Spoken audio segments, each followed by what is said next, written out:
Yeah. Yeah. I was Yes, dying. sir. And actually it's funny because I was like, I was looking at like, like cleaning up my setup. I was like, it does help to have the whiteboard where you can show stuff. And I was like, I got to step up my mic game and all that. So Mm, I feel that. I that's what's feel up. that. All right, guys. It's funny. We always say guys when I'm like, nobody is sitting around in a group of people. Like Right. it's always like one person by themselves, Yeah. right? But anyways, guy or girl or guys, if you happen to be sitting in a group for some reason, watching us or listening to us, we are here today on the Ranbir Singer of Fat Loss and pretty much whatever I feel like talking about. I love it. And we got my main man, Jared Hamilton, on. What's good? I was looking back the last time that we did this for on my podcast was it's like 2018. Dude, LJ just made a big post about like the first time I had him on was like 2 years ago. And I'm like, holy shit. It's Like, crazy. I know, dude. Well, so we're just gonna dive right in. Let's fucking go. I'm gonna assume that people know who you are. I'm gonna assume that people know who you are because if they're listening to this and following me, then they've probably seen. Okay, I know who this guy is. So, but first question for you: what's been like some of the biggest changes in the last 2 years? April 10th is the exact date, Mm, 2018. So it's coming up exactly on 2 years. that's crazy, bro. Biggest changes in specifically for you as a coach in this world of fitness and nutrition, and then also just in general in the world of fitness that you've seen and that you've noticed. That's a really good question. Because I actually think there's a lot of merit in asking that, because if 1 2 years go by, or fuck 6 months goes by and shit's not changing, then you're dying. You know what I mean? But I would say there's been probably a lot of stuff that I thought was I now like. I used to, like, let's say coaching modalities. Like, I used to think like programs were to be designed this way and fat loss was this way. I think in this one thing was this way. When like I realized I was wrong, and I'm like, oh shit, that's new. That I'm gonna change my way of thinking on that. Or, oh well, oh, I've been telling people that, but I guess that's wrong. So like a lot of stuff, like, just the more I learn, the more I grow. Just from like an information side, like, and even in terms of like building strength or getting lean, or Is whatever, there, that kind of is, stuff. Just from like, I wouldn't say basic fundamental, but just like a lot of that kind of stuff, like fat lossy strength stuff. The way that I coach is a little bit different. To be any honest, I focus. Hmm? No, go ahead. I was going to say specifically, like, there's been a lot of like mental shifts that I with a lot of my coaching clients, I lead more now from the front of the mental aspect, and then physical. I don't want to say it takes care of itself, but like before, for example, it was just like, oh, just eat right, train hard, you're good, da da da da da. But like, so much of the bullshit's right here. So now, with almost like, for example, almost with everyone I coach, it all starts here. Like, priority number one is fixing relationships with foods, or fixing certain mentalities that aren't serving them, or like changing identities, because everything stems from that. And then, instead of leaving that stuff in the dust and just like, no, just eat like this and train like this and you'll be good. But then, stuff like that has changed a huge amount from the way I coach. And then also the way that I even just function myself on my day to day. You know what I mean? Yeah. So that's perfect. That's what I was gonna ask is like, does anything specific come to mind? And so yeah, I think that's been a gradual shift from day one for us too. Is like it all Really? started with it's all about okay, what are we training? What's the nutrition? What's the science? Blah blah blah. Making it perfect on that physical side, but then we've Mm-hmm. more and more over the years gone towards like, well, you're right. If you're thinking or you're who you're being is off, then it's gonna be you can have the best programs and it's not gonna really matter, right? Um, so what is there other things like specific things that come to mind? Because I know there's a couple of like funny ones that come to my mind that I was like, and I'm really glad you said that speaks very highly of you as a coach and as a person. where you're like, if you are staying the same and thinking the same, then there's like, there should be growth happening, right? Sure. Because a lot of people get married to like, oh, well, this is how we always do it. So this is what, we're going to continue to do. So yeah. does Dude, Facebook time hops are like the worst for that. Like I had like a Facebook time hop from when I like just started coaching. So it was like a post from like 8 years ago. And I said first, and it was like, I had a facepalm moment. I'm like, I made a post that said, get up straight in the morning, don't eat anything. And you have to be fasted. So you go right into a fat burning state. And it's the only way to lose fat. And I'm like, I'm a fucking idiot. I'm like, what the hell? And then I'll like keep scrolling. And I'm like, I told somebody like, you have to eat every 2 hours because it boosts your metabolism fire. And I'm like, holy shit. And so what I would screenshot it and put it on my story and be like, look, guys, I even thought this bullshit. Yeah. That's good. That's what I was going to say is like, sometimes those can be embarrassing, but they're also so helpful for people to see. Yeah, dude. I think as a whole, a lot of the stuff I used to try to hide, like just stuff that I'm going through right now. I used to think, and it's a balance, right? Like a lot of people like being more authentic is also kind of trendy as well. And a lot of people now will just use social media to just like, woe is me and just get attention. But then there's like that balance of like, no, I'm going through some shit and here's how I'm going to go through it. And it might help you a little bit in your journey of going through shit. So I've been trying to be a little bit more open about like everything. Like if I'm, not feeling so hot, like the other day I made a post on like, I out of nowhere woke up with like copious amounts of anxiety, and I never wake up with anxiety. So I made a post on how like what I do when I wake up with anxiety, not looking for people to feel sorry for me, but just like there's people that wake up with anxiety. And the more I start talking about stuff like that, like the more mental health or with anxiety or just like being a little bit, more compassionate or just a little bit less hard on yourself. I've been talking a little bit more about that kind of stuff, but then, less, like, oh no, the best 5 booty workouts, just because I feel like there's been more of a shift, at least in the way that I see stuff, that people need more than just the 5 booty workouts. Yeah, than just the 5 booty workouts. Now, like we talked about on your on my podcast, don't get me. There's still merit for like the information. Like we still need like the proper way to periodize or like the proper way to like eat in a calorie deficit. But I got a course I'm working on that's going to take me a fucking hot minute. It takes up a whole 4 foot of my whiteboard right now. It's called The Psychology of Fat Loss. And I like right now, I probably have 40 different subjects listed that are all in the headspace stuff. Like whether food anxiety, all or nothing mentalities, the knowing doing gap, the motivation balance and discipline, but motivation versus inspiration and relationship with the scale, relationships with your food. Like I'm just literally going down the list. Dude. And none of it has to do with calorie deficit. None of it has to do with like squats, but it's because I think too many people, and I had a mentor of mine a couple of years ago start to share this, and a lot of this stuff that I started studying and reading and learning from isn't like really taking full effect until like right now. I never thought about actions are like the way in the future, like as in what I like the action stage. Everyone's like, well, what's the newest diet? What should I be working out? What should I be doing? Where it's like actions are important, but like what precedes actions? Okay, habits. What precedes habits? Thoughts. What precedes thoughts? Identities and belief systems. Like, okay, so why don't we attack your identity and belief systems and then go on this journey together versus just like, oh, just eat 1,500 calories and strength train 3 days a week and you'll be fine. So yeah.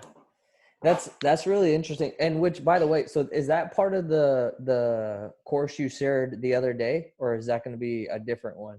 This is a different one. So the course I shared the other day, I had like, I was asking my tribe, like right now, what would they like more? Like, cause they got it for free. And so I basically said, look, I'm working on this really big course all about psychology and headspace and all the mental stuff.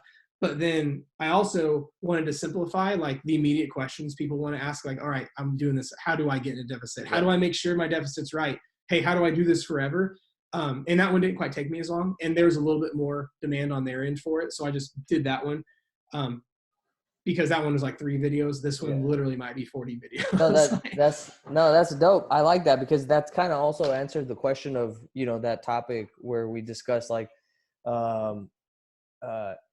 yes, there's all this other stuff, but maybe sometimes the practical thing is the right Yeah. move because there's Mm-hmm. people like that. There's people who will be like, either they'll just do what you say so they'll get the results, which is Mm-hmm. great because they're still moving, or they're like, I'm willing to suspend all of my thinking and Yeah. follow what you're telling me to do because I'm believing you and as the expert, and just Sure. do it, right?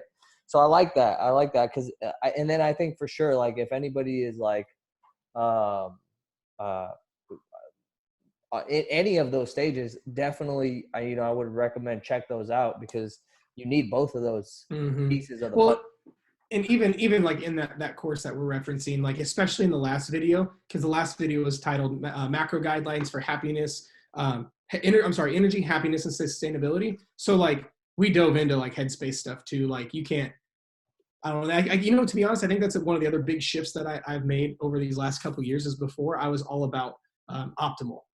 And I use that word a lot, like, no, the optimal way to design a program, the optimal way to have your macros, the absolute way to do this. But then like it hit me in the face of like, hey, we're dealing with real people who don't live optimal lives. So like optimal might not be optimal in a less optimal program that they love to death and could do for the next 20 years now becomes optimal. And Yeah. so that's anymore how, to be honest, how I even view my own stuff. Even shoot, dude, like with Johnny, like when Johnny and I first started working together with our stuff, where it's like, dude, I want to get lean and get strong, but like right now, jujitsu is my thing more than anything. I enjoy that way more than strength training. So like, let's make my jujitsu game badass.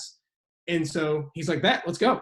And then and that it's just that same kind of thing where it's like it's really It everything evolves. should be yeah.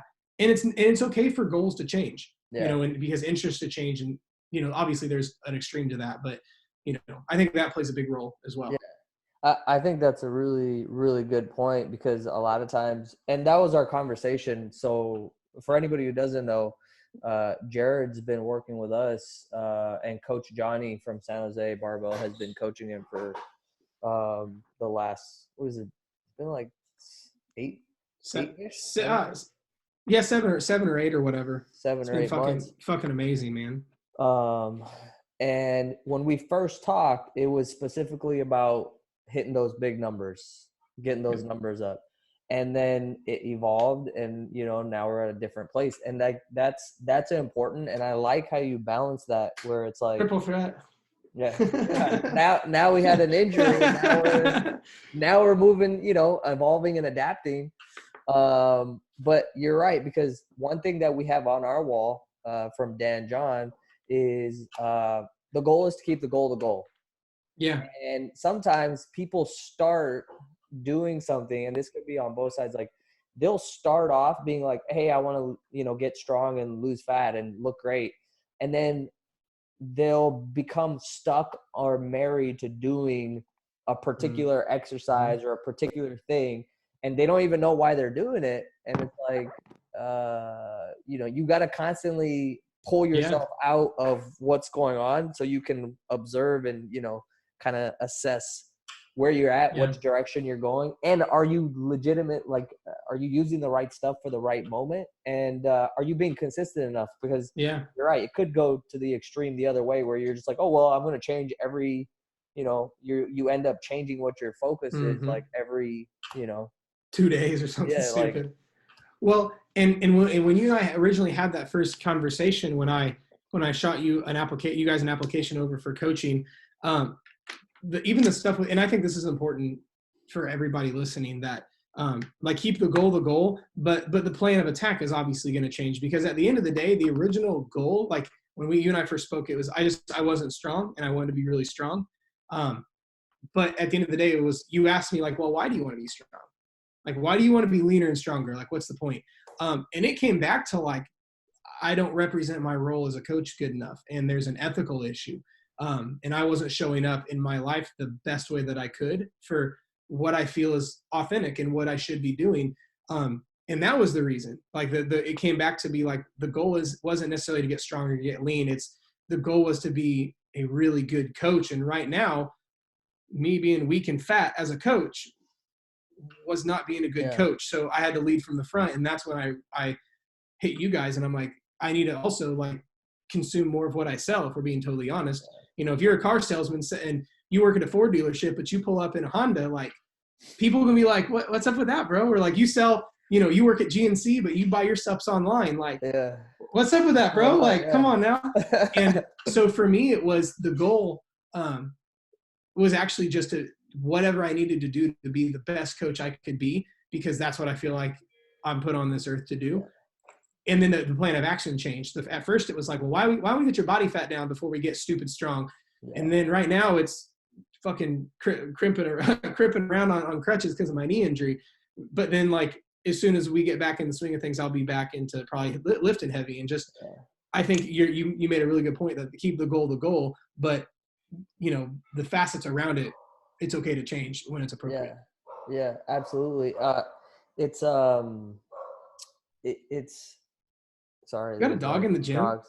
There's a awesome. There's a super cute dog. It's a German Shepherd and Pit Bull. I've never seen it or seen one before, and it's like the perfect dog size. So she's in there barking up a storm. Awesome.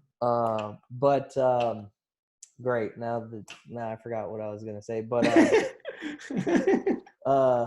what was the last thing that you were talking about? We were talking about how my goal was the goal of really being the best coach I could be, and my actions and leadership level was what was suffering.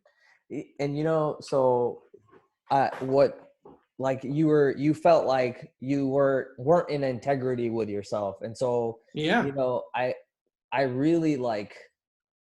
It's so awesome to see kind of like the stuff that you're doing and sharing on so many levels. You know, even earlier you're talking about and I used to be the same way. There's still things that I'm like, okay, well, and I'm going to ask you a question about this later, but there's like things that I wouldn't share like on social media because I thought it wasn't like helpful to the person. Right. Or I was embarrassed, whatever it might be.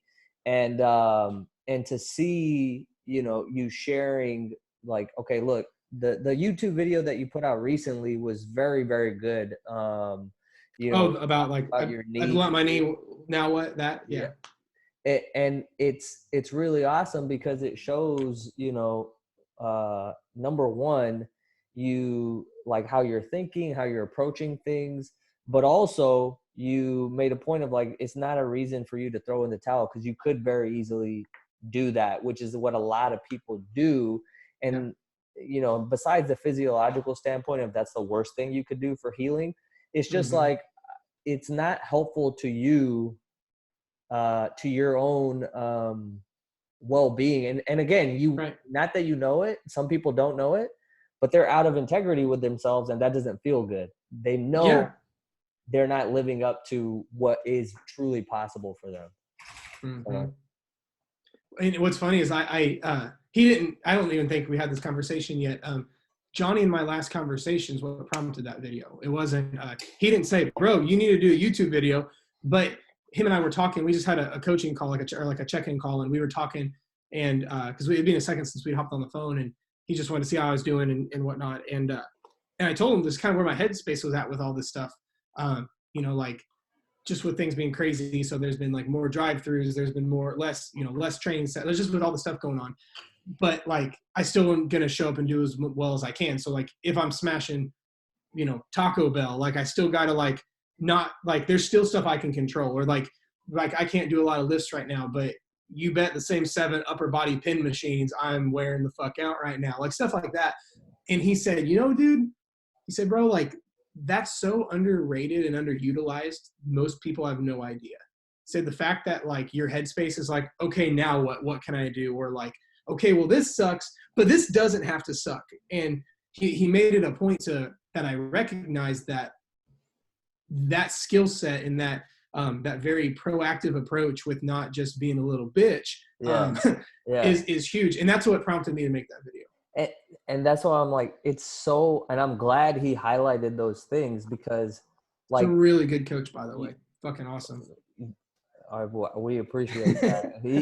Hey man, he came in, it's hilarious. I'm pretty sure I've told you, like, he came in when he was like 18 or 19 and he was like, I was like, I want to get stronger on my lifts. I was like, what's your lift? He's like, or what are your numbers? He's like 225. He's like 225 everything.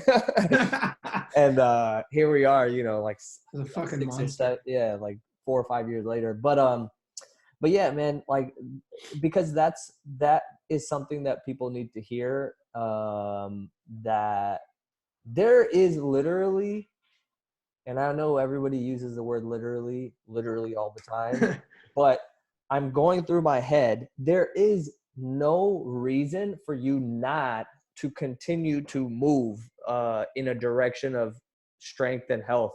There's always shit you can do. Like, sometimes that, like, I get some responses sometimes from people, and I'd love to hear what you think about it. Is like, oh, you know what? I'm gonna be traveling a lot, or I'm gonna be moving around a lot, and you know, so I don't know if right now is a good time, or kind of like I'm just gonna throw in the towel, or like things are gonna really suck, so I'm not sure, you know, what to do, or just a reason to kind of feel shitty, you know? Yeah. And my thinking is always like, well, you're gonna put food in your mouth, right? You have to eat to live. You gotta eat. You're just gonna make, like, it has no impact. I can't even find words to put I know, dude. in it. I'm like, nothing has changed other than you feel bad about some external circumstance. Yep. I have the one I hear the most is I'll hear people, they say, well, I haven't been given it my all, or I can't give it my all right now, so I'm just gonna hold off till I can. And I'm like, you don't, and this is my biggest argument against that usually stops people in their tracks, is we don't take that philosophy with any area of our life. That's like you and the wife getting in one argument and having a divorce because you can't have a perfect marriage at every point. Or like we've all like dropped our iPhones and cracked the screen, but they still work. And you still use it. Yeah, but people would take that same philosophy and go, I'm either all in or all out, and then they bash their phone against the table until that bitch doesn't turn on anymore. But like, yeah. Or I had that. I really like that. I got another one. I had a lady. Because here's the thing: people wear it as a badge of honor. I'm all in, all out, bro, and they thump their chest real hard. And she was a lawyer. She was a client of mine at the time, and she was like, oh, Jared, I'm an all in or all out person. Like, and she was like getting like kind of being a snob about it. Like she was like put as a badge of honor, and I go, okay. Keep in mind, she's validating reason why it's okay to fail at the end of the day. And I said, okay, well, let me ask you something. You say you're all in, all out. You're just that person. She's like, oh, yeah. And I go, can I ask you a couple questions then? And keep in mind, she was a client. This wasn't just a random lady I was just giving a hard time. She was a client, so, like, I consider her paying me to do this. And I said, when you were in law school, did you ever get a B? Or did you ever get anything but straight A's? And she's like, oh, yeah. And I said, so why didn't you drop out? And she goes, and I go, you're all in, all out, remember? Why didn't you drop out? And she goes, oh, I guess that makes sense. I said, let's do another one. And I said, you ever like, this is the cheesy one everyone says. I said, you ever like get a flat tire? And she goes, yeah. I said, so what'd you do? She said, fixed it. And I'm like, why didn't you just like take all the air out of all the other three? Because you're all in or all out. And she goes, oh.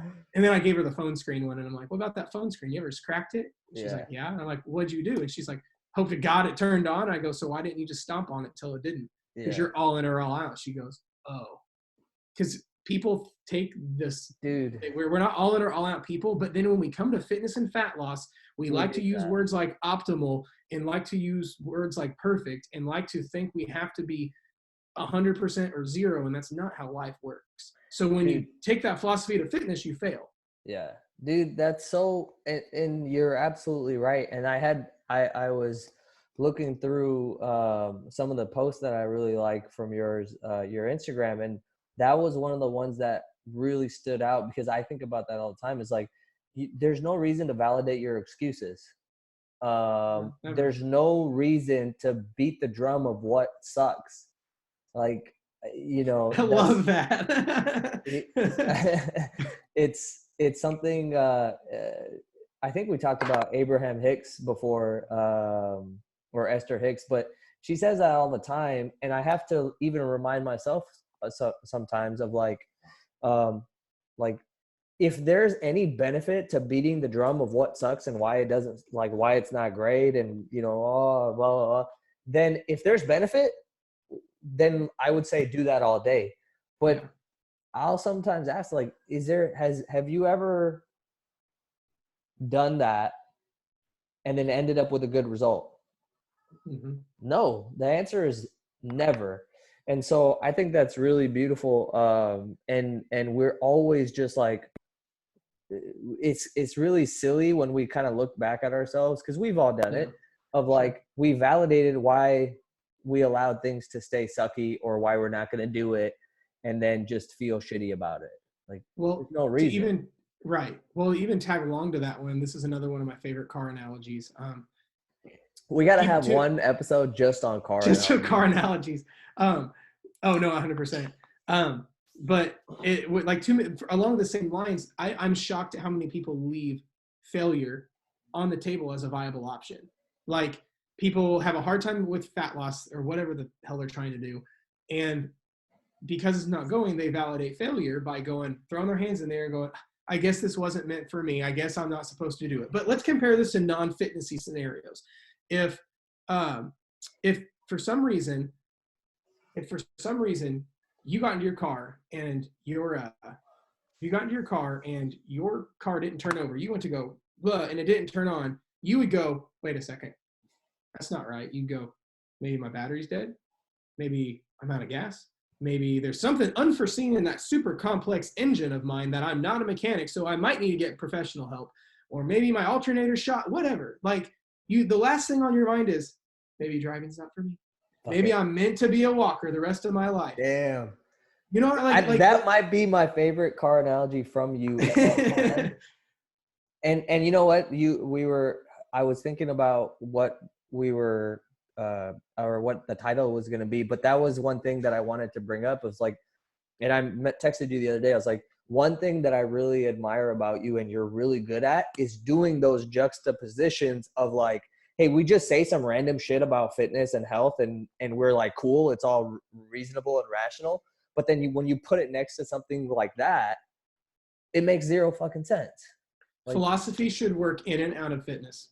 dude. Like in my opinion, if someone wants to take it like from a principle base, because everything in my opinion should be principle based. Very like it's why every diet works, right? Because of the principle of calorie deficit, right? Versus like no, carbs are bad. Like no, like that's a very biased one-sided thing. But from a principle standpoint, it's the same reason, another car analogy, why we can all drive the same different cars on the road successfully, because we have the same principles. The same principles are with cars, trucks, vans, motorcycles, or walking. We're stay on the one side of the road. We stop at the red lights. It's because the principles of driving are the same regardless of the vehicle. Yep. Right. So that's my thing. It's the same reason why if someone took the extreme of calorie deficit and ate Pop-Tarts and gummy bears, they would still lose weight. Whether that's an extreme, we all know that's dumb. But from a principle standpoint, it's still sound. It's going to work. Yeah. And so from a principle standpoint, that's because I think life should be predicated on principles. Is when it comes to this stuff, if you compare your scenario to something totally not related, it should still be sound. Yeah, absolutely. And it does come back to like what's going on in here, and even at a greater level of like just observing that. And I know you've been doing a lot of this work, so we can talk about this kind of stuff, but like when you can't even pull yourself out of the emotions attached to all of this stuff, it's hard to do that. You know what I mean? And so that's why we always start with like forgiveness and self-compassion, because it's so easy for me to beat myself up about it. Like, back in the day it was fitness. Back in the day it was certain aspects of business, like whatever it is, or relationship, right? And when you're in that emotion and you haven't practiced creating that space to see, hey, like, I'm not Rambier. There's this guy Rambier. What is he thinking and feeling? And why is he so upset? And I can just sit here and observe that.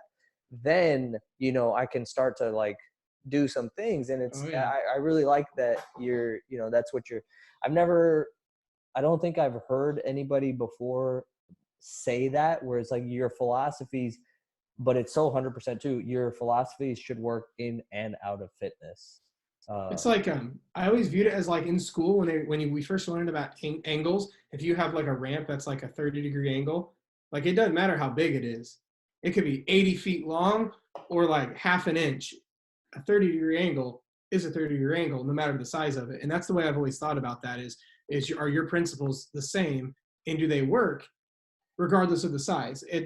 And the problem is assholes take that and they're like, so you're saying calorie deficit and like Pop-Tarts and gummy bears? I'm like, no, fucker. Put words out of my mouth.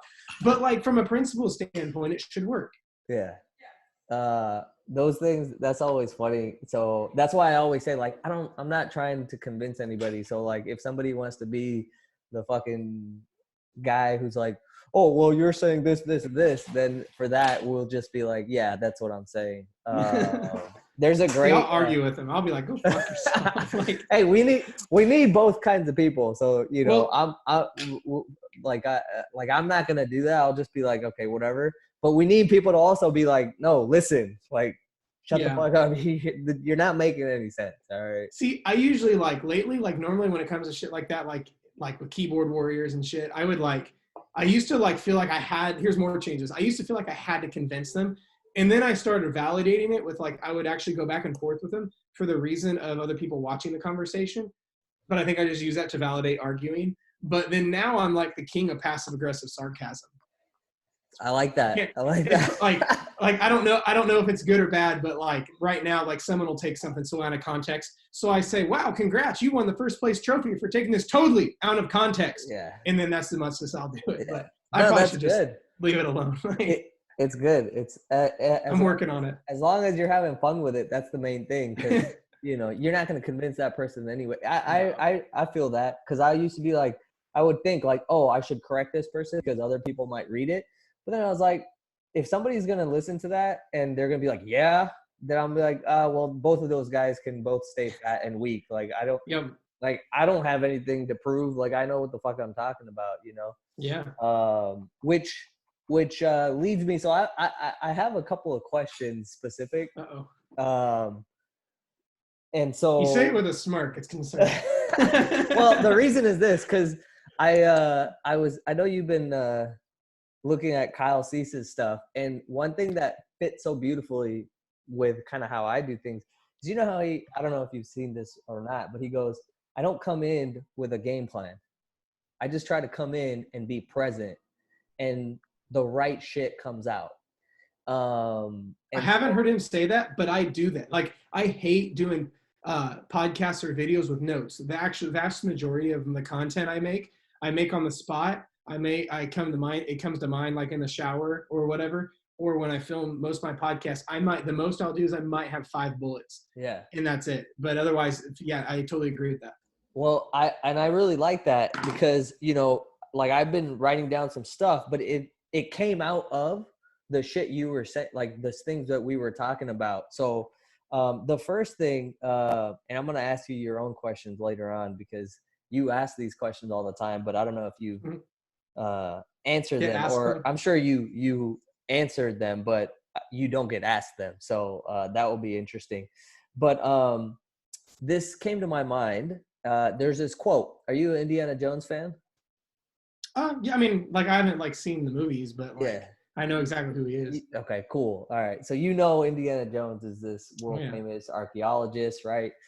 And so this in the Legend of the Crystal Skull, or the last one, the one that people apparently hated, with Shia LaBeouf, unfortunately. I thought it was a lot of fun, but hey. There was a scene where him and Shia LaBeouf ripped through a library on a motorcycle, and one of the students, who happens to be Tom Hanks' son in real life, he asks him a question, and he asks him the question and he answers it, and then as Indiana Jones is leaving, he says, if you want to be a good archaeologist, you got to get out of the library. And when I was watching that, and I was thinking to myself, let me see, I wrote this down. If you want to lose fat and keep it off, you got to get off Instagram and start counting some calories and get in the gym. I So don't have time. yeah, so what I want to ask you is like, what do you think about that? Because like you're saying, there's so many people who will stay on Instagram looking at everything, the optimal shit, arguing with Yep. people, but all they gotta do is get the fuck out and just fucking Mm-hmm. track some calories or do whatever the fuck you feel like doing, but Yeah. get out of the library. Yeah. No, I totally agree. It's interesting. I made a post about this the other day. Because like I love, like you and I both, I'm sure, like I know I'm sure you're a fan of them. Like like there was like dope ass quotes, but then like there are the quotes that are like cheesy as fuck that no one like actually takes to heart, that are like really good philosophical quotes. Well, I made a post the other day. I said, hey, you know that cheesy saying that like you can either find reasons or find excuses? Well, that one's actually true. Yeah. Because like I think like we talked about on our last little get together, you said, what are you looking, it comes down to what you're looking for.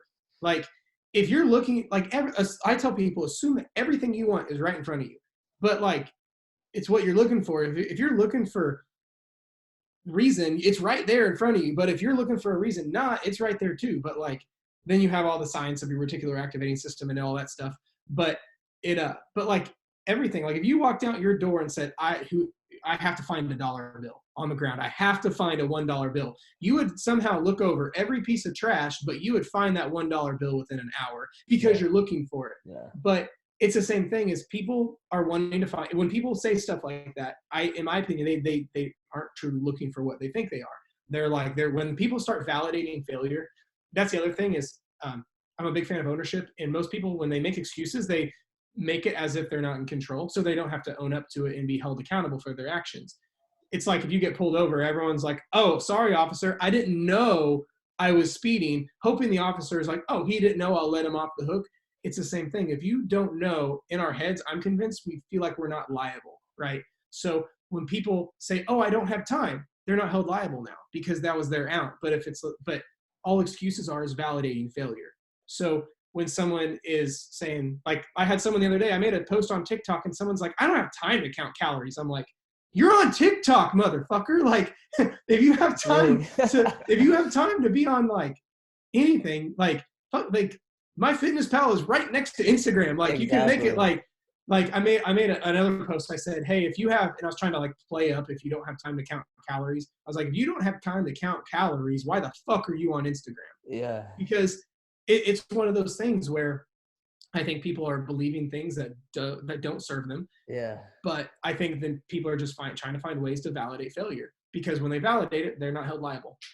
Dude, and that's why those putting these things like right next to each other is so helpful, because usually nobody does that. Like if somebody says, oh, I'm super busy, I don't have time, nobody says to them, well, open your phone and look at the app usage, because it'll give you the time. Like all you gotta do, this could be embarrassing. I think all of them do it now.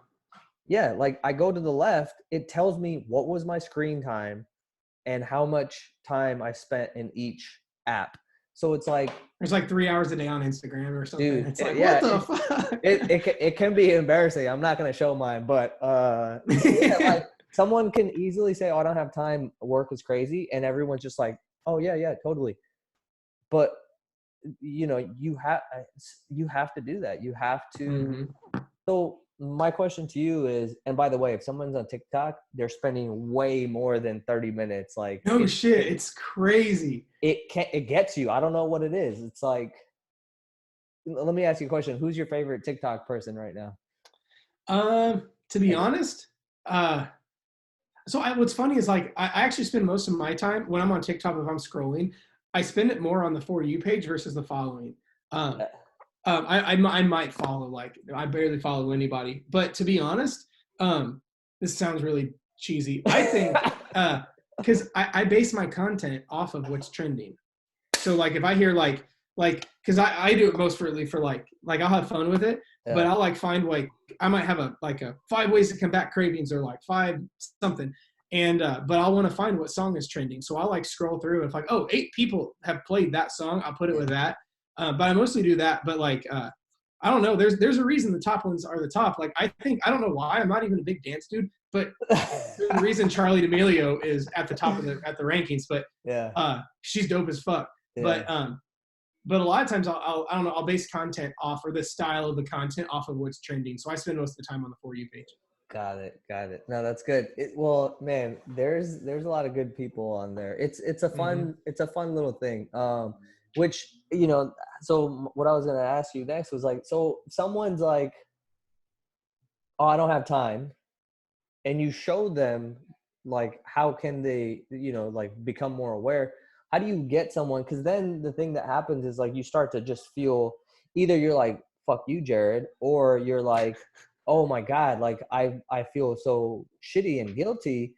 Like, how do I get to, like, you know, okay, now that I'm aware, how do I get to spending those 10 seconds, literally 10 seconds on MyFitnessPal versus, you know, however much time I'm spending elsewhere? Like, how do I take a person from A to B?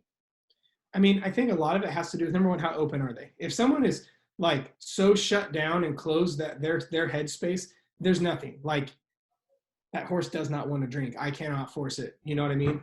I think a lot of it has to do with how open someone is to changing their way of thinking. But then I mean, for most people, you can't argue with data. It's like, no, bro, you literally spent 24 hours last week on Instagram. Like, 24 hours on Instagram. Like, it's like the same thing when someone's wanting to rein in their budgeting and like they're wanting to rein in their finances, and you find out you spend like $3,000 a month on drive-throughs, where it's like, there's no way. But it's like, hey, sorry, that's like what it is. I think a lot of it is you can't argue with facts. When someone's like, well, I do this, and like, actually, like, it's the same thing with anything else. Like, someone will say, well, Jared, carbs store fat because of insulin. And I'm like, well, so you're telling me if all you ate every day was a 50-calorie bag of Skittles, you gain weight? Well, no, but like, well, no, that's not what you said. You said carbs store fat and sugar stores fat because of an insulin response. So like, if all I ate was 50 calories of Skittles every day, would I store fat? Well, I guess not, because, and a lot of it I think is if you come from it from a factual side, and not necessarily attacking either, because I think a lot of people just throw their hands up and they feel like they're, but but if you just did that, you're like, someone sits down with you and says, Ranveer, I don't have time to do that shit. And you're like, well, can I see your phone for a second? Well, okay. Bro, you spent like 3 hours a day on Instagram. No, that can't be. I'm like, bro, your phone says it. Like, it's not like, lying. I mean, it's like Santa, bro. It knows. Like, and then I think along those lines that people start becoming receptive. I do this a lot with relationships with food, because a lot of times taking something like your food relationships to an extreme, like that's the more extreme of like, no, I know carbs don't store fat, but I just feel like they do, where it's almost emotional. When I think hard evidence proves everything, and that's one of the things I'll do with people who are struggling with their food relationships. Let's say their favorite food is, let's say their hot button is a donut like mine, and they're eating 1,500 calories a day.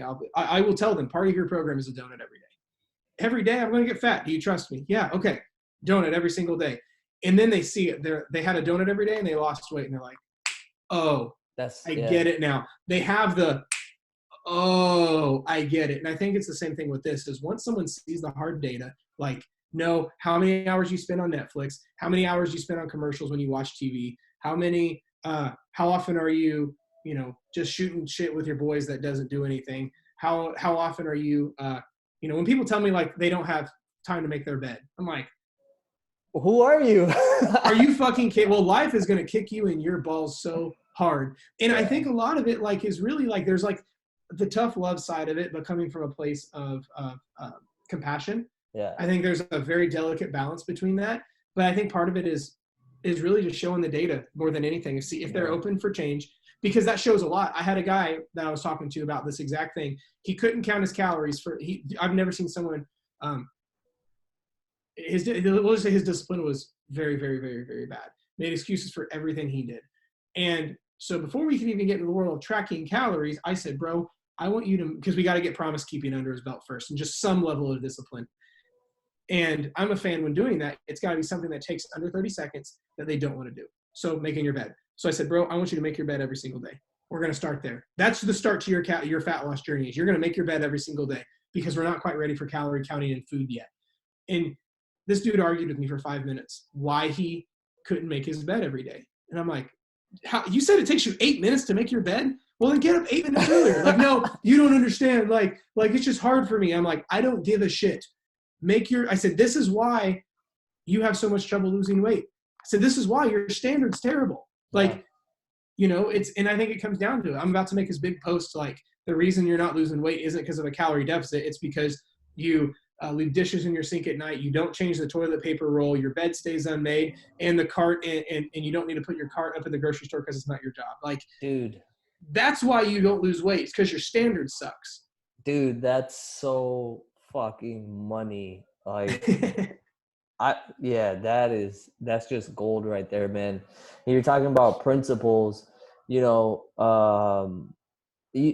know, like real short and sweet, the olive wreath around the hippo for San Jose Barbell, the logo.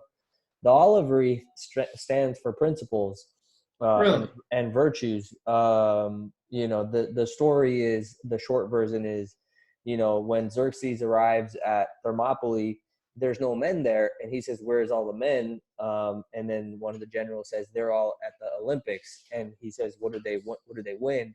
And he says, "An olive wreath." And one of the other generals is like, he's like shocked and terrified because he's like, who are these men who are not competing for material things but for virtue, right? And so you saying that, I'm like, damn, that's so fucking key. Is like, it's not the fucking calorie deficit, it's your principles or lack of awareness that that there are no principles. And I think everybody wants that. It's just that they've been feeling so bad about themselves or whatever it is, or who they're around. It's like, you gotta find those principles. This is also why I'm convinced fitness and fat loss stuff is the catalyst to massive success in the rest of your life. If you want to become a better dad, a better wife, a better husband, a better friend, a better salesman, a better mechanic, whatever, because it's almost like that thing, like people are like, oh, money changes people. It's like, no, that just shows who they really are.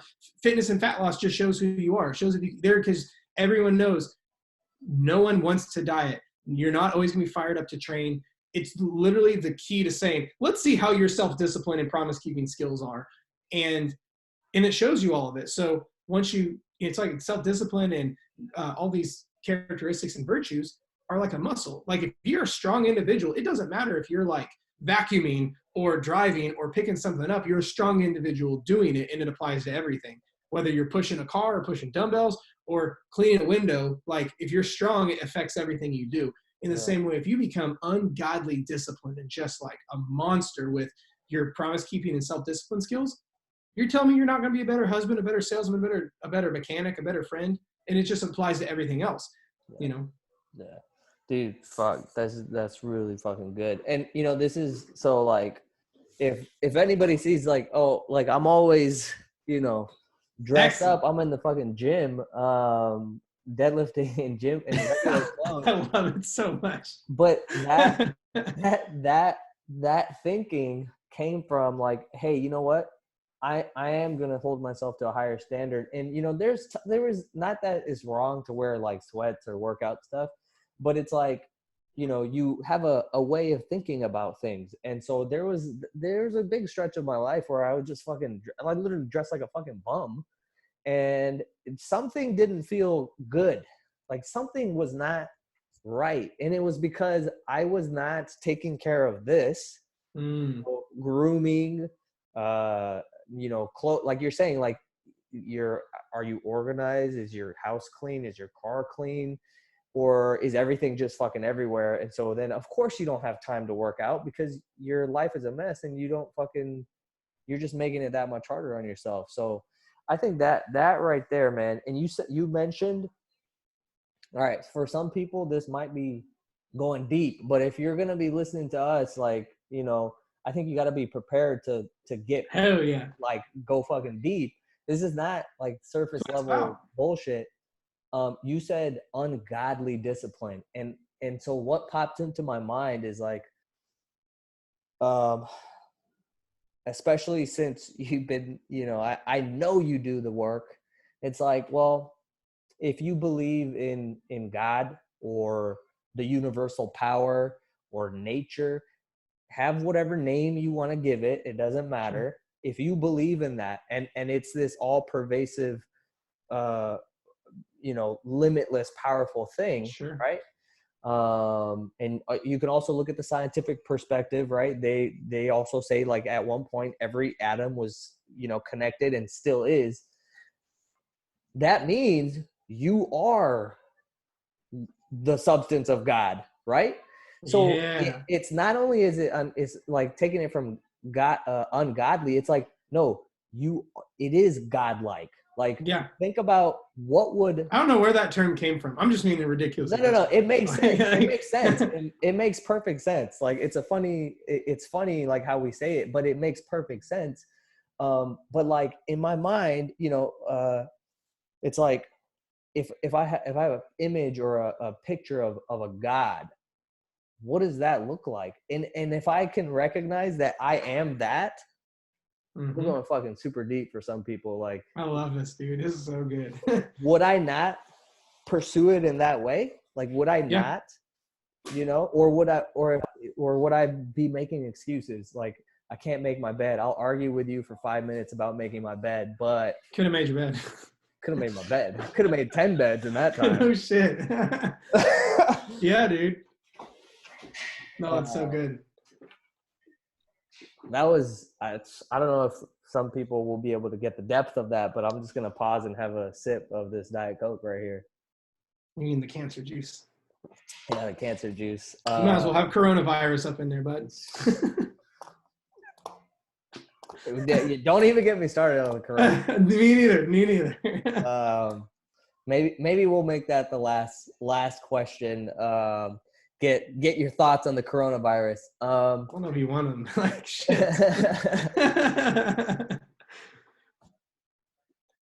When I come out there, you and I got to have a cigar and just sit down and just have some deep convos, dude. No, we 100%. And I saw you had cigar and whiskey the other night, or like a week ago or something. I didn't have whiskey. It was just cigar. I think it was just a cigar and Diet Coke. But that's something recently I found out. I really enjoy cigars. Dude, that's funny. I always have, when I have a cigar, always have a Diet Coke. Hell yeah. Well, so see, here's the thing. Fun fact about Jared. When it comes to alcohol, your boy is a little bitch.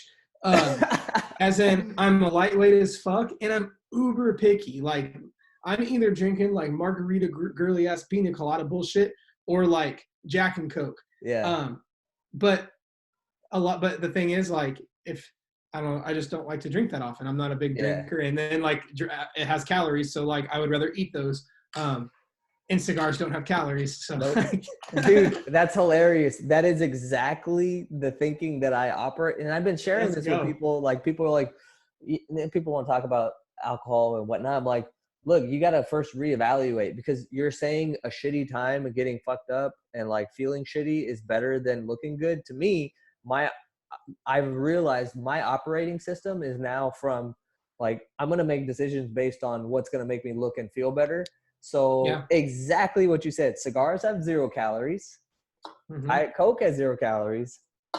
I might have one whiskey, maybe, but those have calories. So I'm probably going to pass, I gotta be in the mood to drink too. Like, I can't like I just couldn't just be like, oh, you're gonna be here. Like, I have buddies that can, but like I can't. I've got to be in like a weird special like hell yeah mood.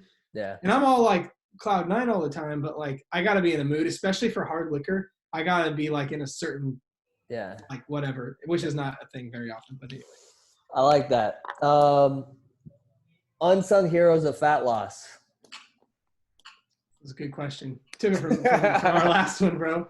To be honest, I really think, and this is kind of what Johnny and I were talking about, I think a lot of the strategies that I'm having to implement right now are a lot of my, so to speak, unsung heroes of fat loss, because like just the concept of eat when you're hungry, stop when you're full, and go get food when you're hungry again. Like, I think that concept would fix most people's problems.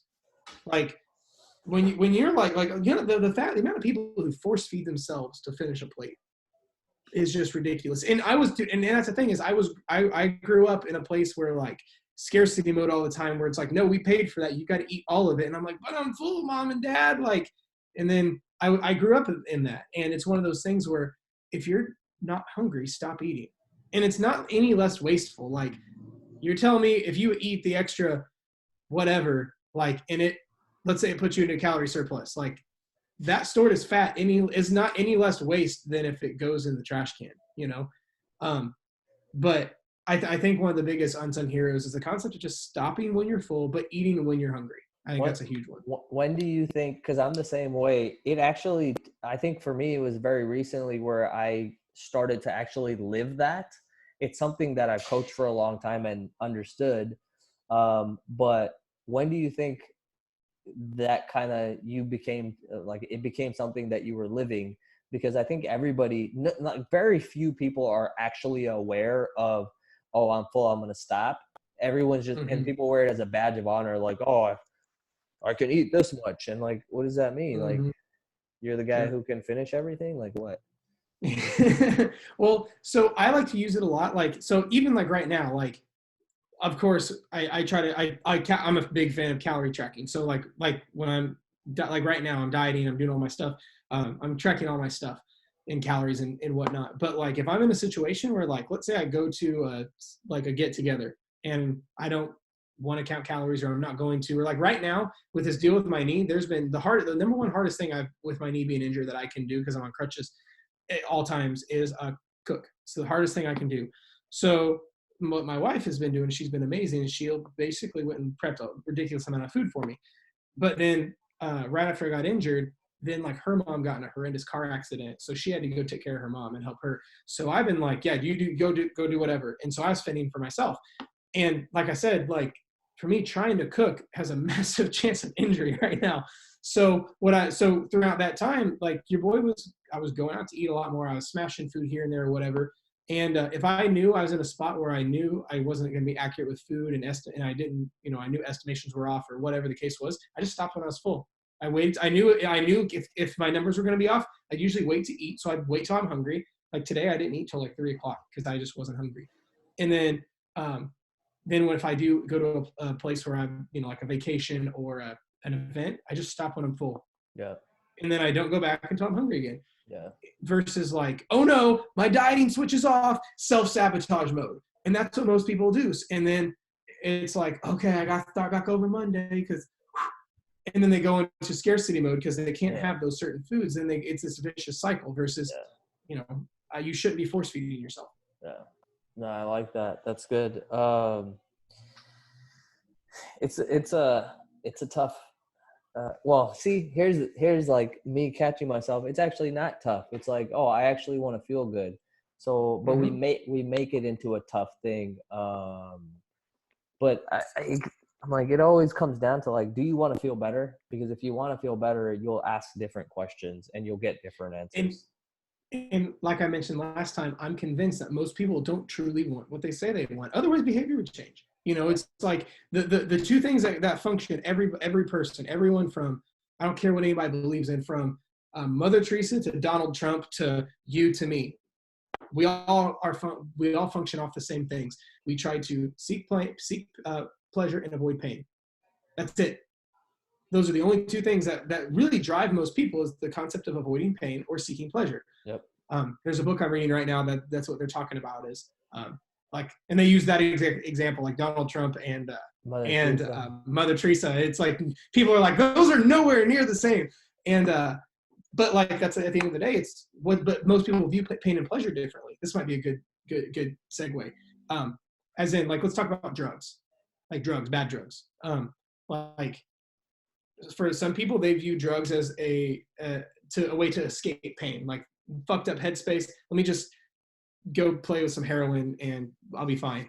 But other people may have grown up with a drug addict dad, and they may look at drugs and see massive amounts of pain, but it's drugs. So which is it? Is it avoiding pain or avoiding pleasure? Like, what is it? But a lot of it's how you view it in your head. So like for you, for example, a lot of people, you view it as like your pleasure is feeling good and looking good and functioning good and having a high level operating system. That's your pleasure. But some people look at that and be like, man, that's painful getting that. I don't want anything to do with it. But at the end of the day, a lot of that's defining what is our pain and pleasure. Yeah. Yeah. No, that's really, really good. And dude, that's why I'm like, look, if you can't, for somebody who's listening and like maybe you're struggling, like if you can't ask yourself, or if you don't know what questions to ask, that's why you got to work with somebody, you know, Yeah. Whether it's a therapist, I know there's good therapists out there, like, or if it's a strength coach or a nutrition, it doesn't matter. And you'll know because you'll feel it. Like you'll feel, oh, I have like, there's a good connection here. Like I feel good when I'm talking to this person. You gotta want to ask the right questions. And if you don't know how, find somebody who can help you. So the next thing was, speaking about questions, what questions do you, Mr. Jared Hamilton, think that people aren't asking that they should be asking? Man, you stealing all my good shit, bro. To be honest, I think it's the opposite of everything everyone is asking. As in when someone's like, what's the quickest way to lose weight? Because I got vacation in 3 weeks. It's like, what's the opposite of that? Oh, how can I lose weight slow and long term? But like, it's not, all the stuff people should be asking is not exciting or sexy. Yeah. It's like, people are like, a common question I get that I never thought would be common is, what is the least amount of calories I can eat to lose weight? I'm like, you're just trying to suffer.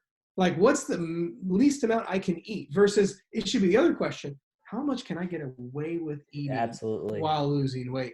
Like, I think a lot of it is, for the people listening, as a general rule, is what's the polar opposite of the question that you're asking yourself right now? That's a beautiful. Like people. Go for it. Go ahead. You can go ahead. Sorry. I was just gonna say, and that's why I wanted to ask you your own questions, because I wanted to know what you thought, and that answer is 100% on the money. It's such a good answer. The question is, whatever question everybody is asking, it's the opposite of that question. So the inverse, yeah. People trying to be like, hey, how can I go smash 7 days of the week at the gym? But like, what's the least amount of days you can hit at the gym? You know, and like get results. Yeah. It's I'm telling you, it's the inverse of whatever trendy questions someone is asking. Yeah, and you know, I've been thinking about that. A lot of the like pretty much, if anything is mainstream, you need to go away from that. You know what? Like coronavirus? What? Like coronavirus? Like Jesus Christ! We will touch on that. But you remember? Did you ever watch Seinfeld? My dad was a big Seinfeld guy, but I never was. All right, so you know George Costanza? I think so. Which one was he in there? He's the short bald guy. Okay, got it. Yeah. Anyways, long story short, there's an episode where he's always like, you know, bumbling and like never getting the girl, and he's in all these, you know, situations. And then one day Jerry tells him, like, why don't you just do the opposite of everything you're doing, because everything you're doing isn't working. And so he starts the exact opposite. And he gets this amazing girl. He gets a job with the New York Yankees, working next to Steinbrenner. Like, all of this crazy stuff happens. It's a good philosophy, though. It's a great philosophy, dude. Like a mentor, like a mentor of mine years ago. Like when I started getting into the world of like just becoming successful and maxing out, you know, areas of my life and like really pushing my potential and like seeing what I can actually do. A big thing they're like is, dude, what are all your broke friends doing? Okay. They're getting drunk on the weekends. They don't read books because they're not in school anymore. They don't have mentors, and they spend money on stupid shit. I'm like, she's like, just do what they don't do. And I'm like, oh. Or if every successful millionaire does these 7 things, maybe I should do what those things people do. Or like, that's why I have a podcast like The Common Traits of Successful Dieters. Like, if all your friends you know that are suffering are eating super low calories, they do way too much training as a whole, they are cutting entire food groups out, and they say donuts are cancer. Like, why don't if you don't want to be what your overweight suffering friends are doing, let's see what you know, what's the opposite. It's actually, I really like that philosophy. It's, you know what, it appeals to the rebellious voice in me. Like, I never wanted to do what everybody else is doing. Yeah. So, and I think there's merit to that as well, where it can help you. But um, yeah, like you mentioned earlier, like if your boys are drinking and whatnot, I'm like, this might be a little bit of a side note, but if your life involves hanging out with the boys like frequently, uh, there's probably some areas where you can improve, because usually when you use that word and what's associated with it is like there's probably drinking, eating too much food, a lot of non-activity, yelling at sports games, like none of those things are complaining Yeah. about your wives and girlfriends. Like those things are not contributing to No. successful, happy life. So let's try the opposite. Let's not go around that as much, you know. Well, and you can always go get new boys, and instead of the normal bar, go to the bar that has plates on it. And when Exactly. you say, I'm going to the bar with the boys, it's a deadlift session at San Jose Barbell. Yeah, absolutely. Um, damn, man, there's a lot of good shit. I'm gonna have to rewatch or re-listen to this myself, because I'm gonna use a lot of the stuff that you were talking about. I did have some other random questions. Well, let's go with this one. What is your favorite, or what thing do you find yourself interested in outside of health and fitness, on like as a Instagram like topic or theme? Because I've tried to cut out as much fitness stuff as possible. Just reason being, like, I want my brain to think in different ways. Sure. So what's something that's interesting to you that you know look at outside of fitness? Just like anything from like a hobby and just overall interest kind of thing. Yeah, like I love Um, Legos. do you love like that's fucking dope. I love watches. I love I've been trying to see what you got on. I love watches. So you ever want to see something really cool? Go pick like a super high end like watch brand like APs, or like a whatever, like a handmade like really nice like Audemars watch, and go watch their YouTube videos. And it is like, you want to see like what true intention and attention to detail means. It's just fascinating. Crafts So work. yeah, bro, it's insane. But no, I love watches. Like I love watches a lot. That's Um, dope.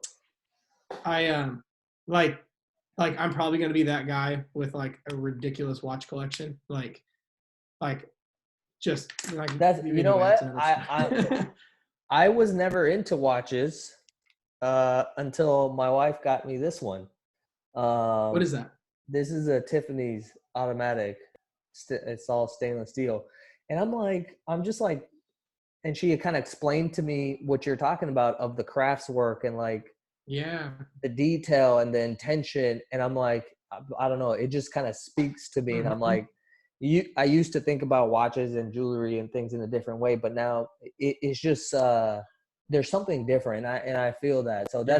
that's a recent interest of mine as well. So That's that's awesome, man. dope. There's a Tissot that I'm looking at right now that I want to pick up, but I just love watches. To be honest, I'm like that dude that loves watches and luxury cars, like that cost about the same. Like, Yeah, um, but those are two like from a stereotype. It's kind of stereotypical like in the whole like success world, but no, I'm yeah. like Lamborghini, and like the story behind Lamborghini to me is fascinating. And like I've got like a mini like Hot Wheel collection of only like luxury cars that I like would go like I will make a trip to the store just to get a new Hot Wheel to add to like my The luxury collection. Hot Wheel Yeah, collection. yeah. Like No, hey, that's dope, and it kind of like connected to what you were saying earlier. It's not the thing; it's who you're being around that thing or while you're doing that thing. It's like yeah. there's a lot of people who will buy the car or buy the watch or whatever to show to other people something or get something from other people, but and that's how I used to think about a lot of things. But then I'm like, oh, there's a story, there's art Mm-hmm. here, there's like depth and intensity and focus, like somebody put their being into creating this beautiful piece of art, really. And so it's like, yeah, that totally makes sense. Yeah. Yeah. I don't know if it's considered in the fitness world, but the other last major thing that like I really, even like whether it be on Instagram or like doing myself, it's kind of in the fitness world, but in my head it's outside, is jujitsu. Absolutely. I've been rolling back on the mats for like about a year and a half. Yeah. That's how I blew my knee, actually. A freak accident, but that's when it happened. It was on my Yeah. blue belt test and it went. Um, but like I love, but for me, jujitsu is not, it's outside fitness. Yeah. Because to be honest, it's really easy for me to get burned out with fitness right now, Yeah. because I grew up doing it, loving it, but then I started working in it. Then for a while I thought I was a bodybuilder, so then it was like a whole other level of it. Yeah.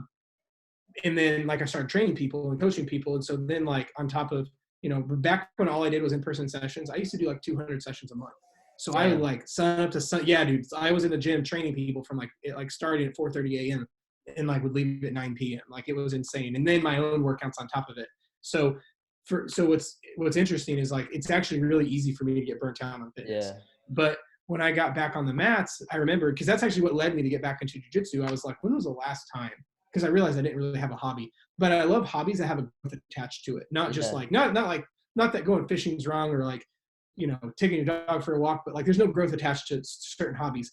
And the fact that there's so much growth and uncomfortableness and being uncomfortable with jujitsu and failure and learning, I got thinking, I'm like, when was the last time I was just legitimately loving some hobby? And it was when I was on the mats. And that's when I got back a hold of my old jujitsu buddies and stuff. It forces you to really become present, right? Yeah. Do you consider it like as a form of like meditation almost? Bro, I don't want to put like these trendy words and things, but like, not at all. it forces you to become present. Like you can't not be present. No, dude, you want to talk about having to contain your emotions and panic. Like you literally have a 200-pound dude sitting on top of you. You cannot breathe, and now you have 5 minutes left, and he's about to choke the shit out of you. Like, part of it is you have to become really present. You have to keep emotions calm. You have to keep thoughts clear and make decisions quickly, and lose, and be okay with losing, and then coming back, or whatever. It's there's so many mental benefits from jujitsu that it's crazy. Think of just like really, really intense chess that like you might go unconscious. Like, but no, it's if even like just because there's so much going on. Like if like it was a bad day or something's going on, like I can't think about it and win a match. Like it's not how that works. You've got to be unbelievably present, but also very, very level-headed, and energy stays as level as possible. Actually, there's a coach of mine that he comes to teach at the school that I go to, and he talked about this. And I think you can take this analogy to many places in life, but he was talking about in jiu-jitsu where a lot of people go wrong is you need to have like a knob, like, like stereos, they have a knob from like 0 or like say 1 to 10. A lot of people when they get hurt is they are a 10. You see this with like, they call it spastic white belt syndrome, where they just go and like, and they just go nuts. And that's how people get hurt.